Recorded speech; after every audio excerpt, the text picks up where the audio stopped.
CLP సమావేశంలో CM Revanth serious అయ్యారు. ఎమ్మెల్యేలకు క్లాస్ తీసుకున్నారు సీఎం. అనవసరమైన విషయాలపై మాట్లాడొద్దని సూచించారు. సభకు ప్రిపేర్ అయి రావాలన్నారు. చిట్చాట్లు మానేయాలని తెలిపారు సీఎం రేవంత్ రెడ్డి. మంత్రులు ఎమ్మెల్యేలకు సమయం ఇవ్వాలని అన్నారు. ఎమ్మెల్యేల సమస్యలకు రెస్పాండ్ కావాలన్నారు. తాను కూడా ఇస్తానన్నారు. సీఎల్పీకి కూడా 6 సభ్యులు రాలేదు. అనారోగ్య సమస్యలుంటే సరేనన్నారు. ఏదైనా ఇష్యూపై మనం సభలో కౌంటర్ ఇవ్వాలని అన్నారు.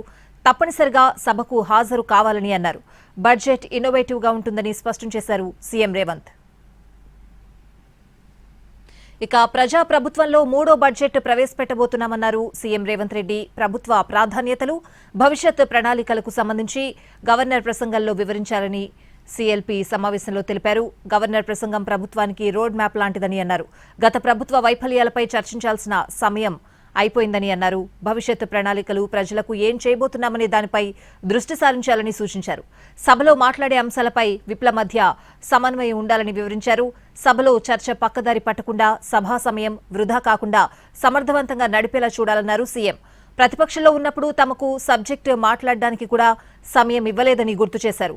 సీఎల్పీ నేతగా ఉన్న భట్టి విక్రమార్కకు, జానారెడ్డికి కూడా మైక్ ఇవ్వలేదని అన్నారు.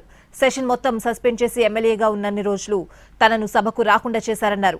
అసెంబ్లీ సమావేశాల సమయంలో హాజరు విషయంలో ఎమ్మెల్యేలు నిర్లక్ష్యం వహించొద్దని తెలిపారు.